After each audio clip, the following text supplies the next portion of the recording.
Tonight, we report on how people can help light the trees for Christmas in downtown Moses Lake. And Grant PUD approves next year's budget. What's happening in sports, Bob? The Lady Vikings close out their season on the volleyball court, and the Mariners re-sign a popular outfielder. Here's a quick glance at our Weather Center forecast. I'm meteorologist Mike Sines with humidity on the way in and various waves of rain. How much rain could we see statewide? I'll let you know coming up in weather. I'm Amber Jenks, and we have all this and much more on iFIBER 1 News. From the iFIBER 1 HD studio here in the heart of the Columbia Basin, this is iFIBER 1 News. Your #1 source for local news, sports headlines, and our very own Weather Center forecast covering the entire Columbia Basin. This is iFIBER 1 News, and it starts now.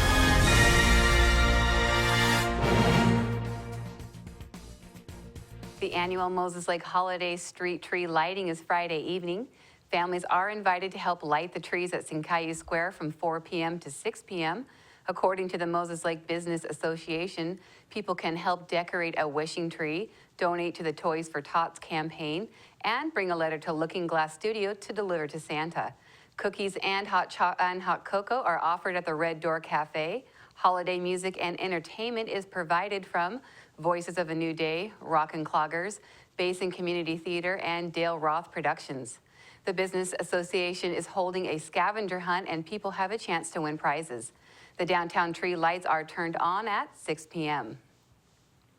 A shortage of turkeys at the Moses Lake Food Bank should get a boost as Samaritan Hospital begins its annual turkey drive. Reporter Jeff Chu has the details. Samaritan Healthcare Hospital's annual turkey drive is fast approaching at Moses Lake Safeway Supermarket. From 10 a.m. to 6 p.m. on the weekend of November 21st through 23rd, Samaritan staffers stand at the entrance to the store asking for donations of frozen turkeys and canned food. Donations are placed in bags provided by Safeway at the checkout counters, then placed in shopping carts and loaded on the Moses Lake Food Bank truck for distribution to needy families at Thanksgiving on November 26th. Safeway is at 601 South Pioneer Way. Food collected is distributed to families in Moses Lake and Warden. Samaritan representatives said the goal is to collect at least 500 donated turkeys during the 3-day period beginning November 21st. I'm Jeff Chu for iFIBER 1 News. The Grant PUD commissioners unanimously approved the utilities' 2016 budget, which calls for less spending for the third straight year. The PUD is budgeted to spend $257 million on expenditures next year, about $9 million less than last year, and $21 million less than 2014. The number of full-time employees was reduced from 707 in 2015 to 687 in 2016. PUD spokesperson Thomas Stredwick said reduction is primarily due to retirements of senior staff members, but is also an attempt by the utility to improve efficiency. As part of approving the budget, the commissioners did not implement the proposed rate structure, which could create increases of 1.6 to 5% across all customer classes.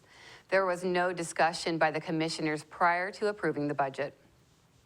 The Elks Lodge in Moses Lake is offering a free Thanksgiving meal on November 18th. The community Thanksgiving dinner is open to the public from 10 a.m. to 2 p.m. at the lodge, located at 814 North Stratford Road. Students from the Columbia Basin Job Corps Culinary Arts Program are preparing and serving the dinner. The event is organized by social service organizations in Grant County. The annual dinner was started more than 15 years ago for developmentally disabled individuals, but has since been expanded to include the community. Anyone needing transportation to the lodge can make a reservation with People for People at 509-765-9249. Now we take a look at people being sought by law enforcement. This is Sheriff Tom Jones with the Grant County Sheriff's Office. Each of the people you see here have a warrant for their arrest. If you see any of these people, we ask you do not attempt to detain or apprehend them, but call us at 509-762-1160 or send us an email at crimetips@co.grant.wa.us. If the person is presenting a danger, call 911. With your help, we can bring these people to justice and make our community safer. We'll be back right after this.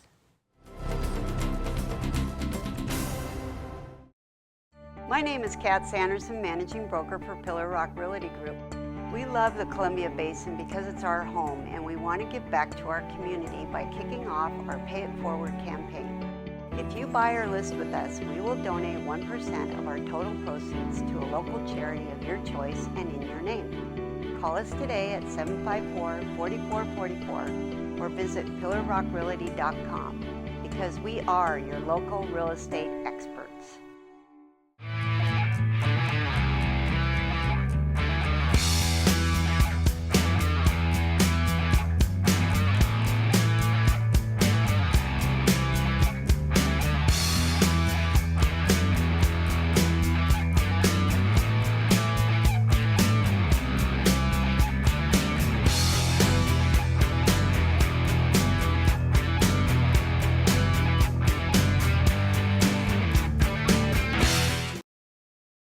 This weather segment is brought to you by Barry Motors, one great place to buy and service a car. I'm meteorologist Mike Sines with a look at your weather headlines. We are going to be seeing tomorrow a windy day in store, winds gusting up to 25 miles per hour from the south. We are going to see a rainy and wet weekend in store. Chance of also winter precipitation by the beginning of next week. Taking a look at our almanac for us here in Ephrata, it was a chilly one. Lows reporting right around 24 degrees. A trace of precip. The sunset for us at 4:26. Record low back in 1955 of 5 degrees. For our friends out in Moses Lake, they had a record low of back in 1985 of 12 degrees. Sunset for them at 4:26. Nothing in the way of precip, and they actually reached the same low as we did here, 24, so it's on the chilly side, and we are going to see right now outside. Temperatures have rebounded nicely, though. We're at 43, mostly cloudy skies, and some showers across our state. Taking a look at our futurecast model, indicating on a more localized view, these showers and storms are going to be isolated and some containing heavy rainfall, as we can already see as we make our way into Saturday as well. We are going to see a band of heavier rain focused right in Seattle. We're still going to see showers and storms here as we head our way into Friday, 3:30 p.m. and we are going to see these rain and showers and storms to continue right on into Saturday. Futurecast model, as far as precipitation totals go, they're going to rise, and some areas, especially in towards western portions of the state, are going to see rainfall totals anywhere from 2 to 3 inches. The 3-inch totals will be very isolated in nature. However, we are going to see consistent rain. Here's a look at our forecast statewide.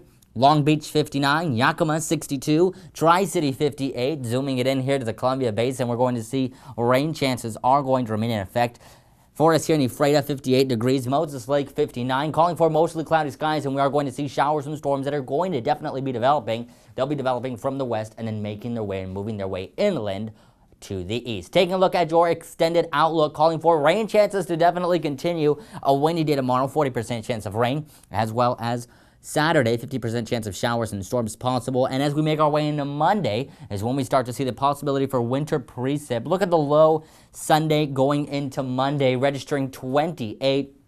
Snow flurries are going to be possible. Get your jackets out, folks, because we are going to see temperatures drop. Possibility for winter mix Monday into Tuesday. Rain chances Friday, so you're going to need your umbrella and also your winter coat. And, you know, just be ready because we are going to see a drastic change in the weather conditions. And then Wednesday and Thursday, we finally start to clear out. Thanks, everyone, for watching your weather segment. Brought to you by Barry Motors. Sports next.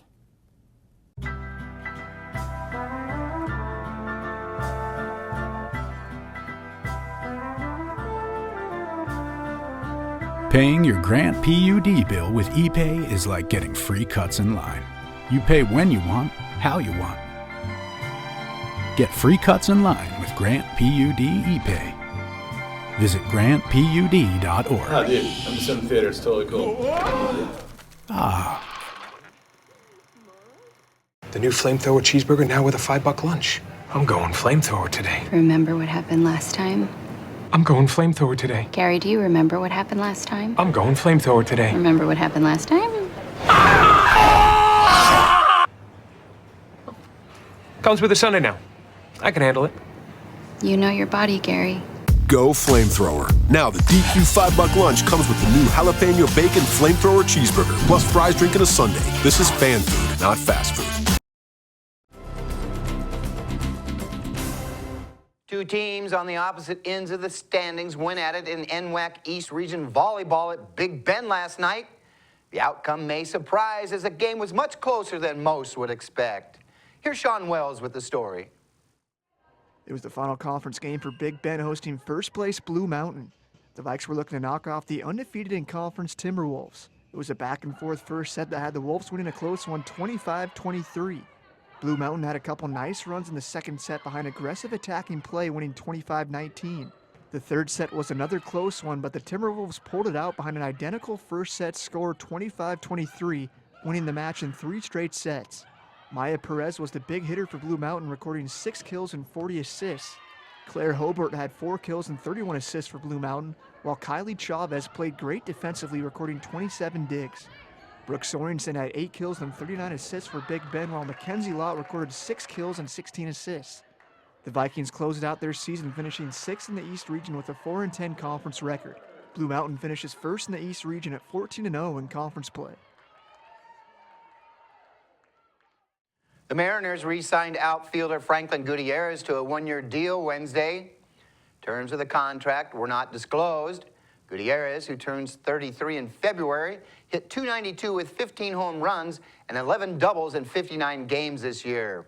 His .620 slugging percentage ranked 2nd in the majors last season among players with a minimum 150 at-bats, trailing only Bryce Harper's .649 mark. Goody is a 2010 American League Gold Glove winner. He hits for a .258 average and has 60 home runs and 229 RBIs in 6 seasons with the Mariners. Well, it's a bit of a whirlwind week this week for 2 local basketball schools as the University of Washington and Gonzaga kick off their season overseas. The Huskies are set to face off against the University of Texas Friday at the Mercedes-Benz Arena in Shanghai, China. The game marks the first time a regular season matchup collegiately or professionally has been played in China. The Huskies will participate in several cultural and educational events throughout the week. Tip-off is set for 7 p.m. Pacific time. Gonzaga is set to face off against the University of Pittsburgh on Friday as well in the Armed Forces Classic in Okinawa, Japan. This is the first time the Bulldogs will be a part of the ESPN's annual tribute to American heroes. The game will be played at the Marine Corps Base Medley D. Butler at 4 p.m. Pacific time. Previous Armed Forces Classics have been played at military bases in Puerto Rico, South Korea, and Germany. We'll be back after this commercial break.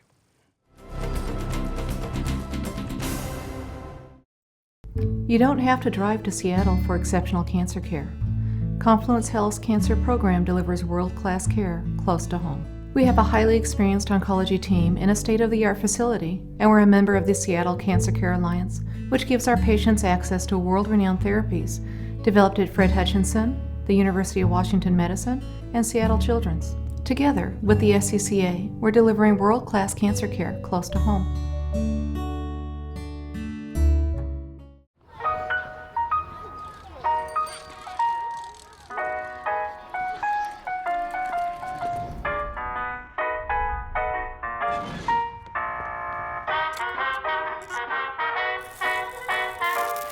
The Dodge brothers' competitive spirit and engineering prowess started long before they built their first car, and will continue long after their latest, the most technologically advanced vehicle in its class.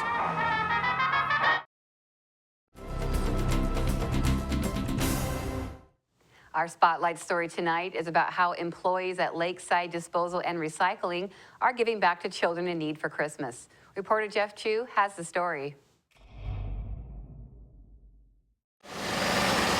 It's a tradition based in the fond childhood memory of waking up to find your first bicycle on Christmas Day. Mike Doyle and the staff at Lakeside Disposal and Recycling in Moses Lake hope that every child gets a bike for Christmas. Lakeside is a subsidiary company of Waste Connections, a national waste disposal operation. Waste Connections Bike Build is a Christmas promise that every child should have a bike on Christmas morning.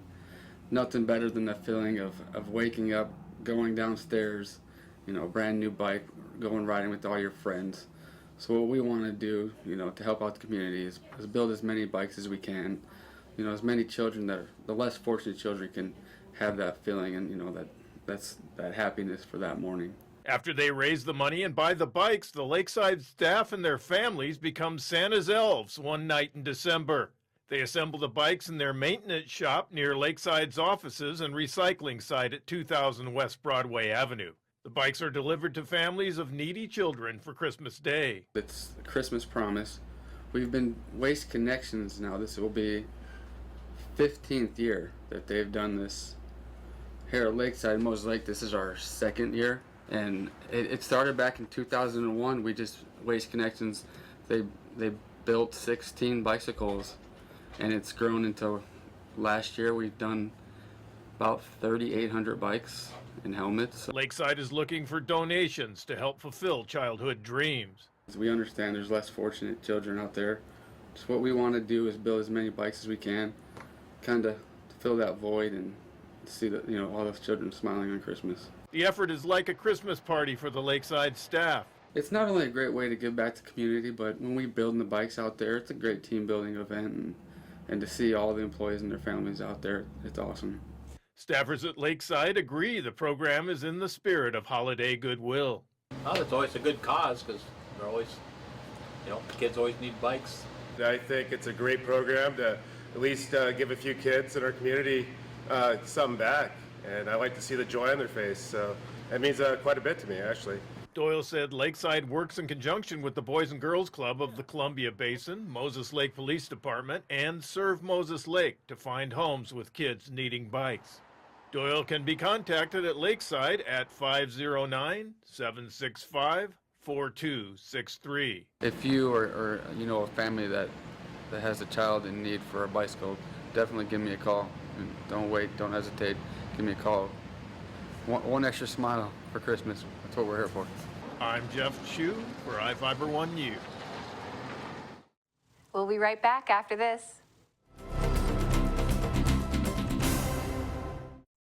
Quincy Foods, LLC, a subsidiary of Norpac Foods, is seeking motivated individuals to fill the positions of general laborer for their corn harvest season. They have full-time seasonal openings, must be 18 years old and older, willing to work swing shift.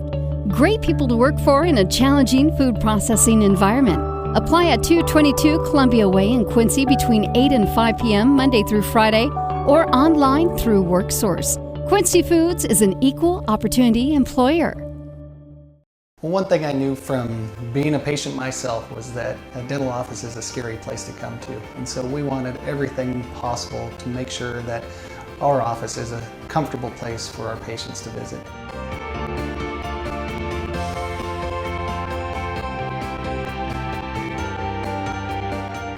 The patients that I have, my clients, have made me a part of this community, and we want to give back in every way possible.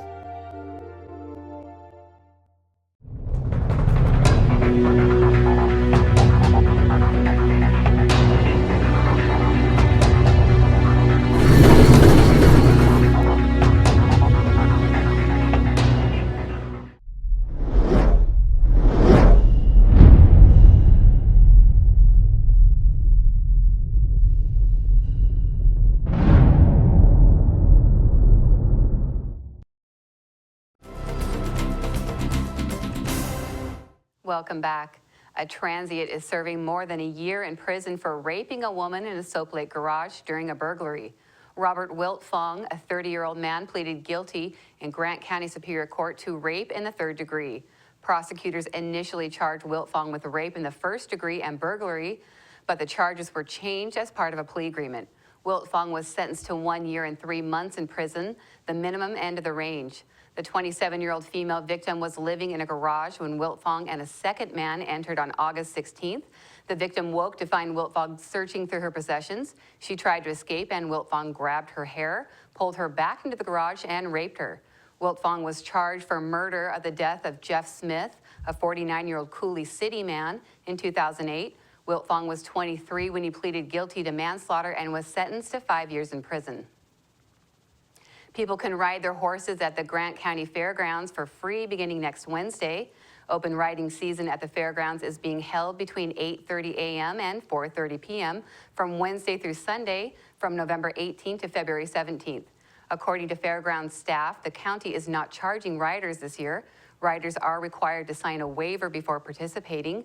People can get the forms at the fairgrounds office. The rules of open riding include no barrels, no poles, no training, no racing, and no drills. The grounds at the Ardell Pavilion are going to be prepared once a day in the morning. In Northwest news, 30 of the 43 Chipotle locations closed amid an E. coli outbreak in Washington and Oregon have reopened. The outbreak sickened dozens of people, but fans of the fast food chain weren't worried when one store opened for business. Cairo's Amy Clancy has the story. When the Chipotle on Westlake opened just after 11, there were loyal customers waiting. I called at 10:30 to make sure they were open at 11. Even though they all knew about people getting sick after eating at Chipotle restaurants last month, they all had enough confidence in the recent deep cleaning and testing to come back. Any concerns at all about going back? No. I didn't get sick, so I'm good. The best time to go is probably now, since the outbreak recently happened. What none of these customers knew, 5 people got sick with E. coli after eating at the Capitol Hill Chipotle back in July. Cairo 7 didn't know either until a victim notified us of the outbreak after hearing about the October cases. Reporter Deborah Horn asked King County Public Health why it did not notify the public. If we believe that there's an ongoing risk, we always go right to public notification. But Dr. Jeffrey Duchin said the July case was limited to only a handful of people, so no announcement was made. But I might not want to It's go a combination. Yeah, that's true. Yeah, if people want to know about every outbreak, that sets a standard that we haven't been using in the past, and we are actually currently actively considering something like that, where we would post routinely, every small outbreak. Hearing about the July cases did make these customers today think twice. That's news to me. I still need to let that sink in. I actually did not know about the other outbreak, so it does concern me, but I've already paid for the food now, so I must eat it. A drone hit Seattle's Great Wheel on Wednesday, then slammed into a table at a popular tourist spot. KCPQ's Janet Kim has the details. In what would normally be one of the best seats to view Seattle's Great Wheel. Basically what happened was that a drone careened off one of the spokes of the wheel and crash landed on the upper deck of the Fisherman's Restaurant on Pier 57. A drone left a gaping hole in a table after barely missing people enjoying the wheel. It crashed into the table and broke the table. We had plastic all over. Employees tell us tonight they didn't find any damage to the wheel, but they stopped operations to inspect it and quickly got it running again. Seattle police are now examining that drone and trying to figure out who owns it. This is a no-fly zone, so for them to, whoever was responsible, not sure exactly what will happen, but everything is fine.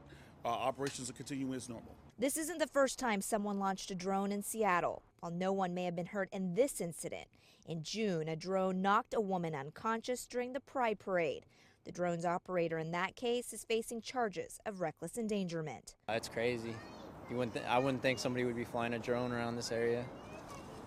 Just common sense, I guess. John Sweeney came with his family to enjoy the Great Wheel, but heard what happened, sparking conversation about how to keep this from happening again. Maybe they should post signs up, or I don't know, put it out to the public. We don't want drones flying around here, as well as I'm sure you don't want drones flying around the Space Needle. That's going to do it here for us at iFIBER 1 News. We want to thank you for watching, and we'll see you again tomorrow.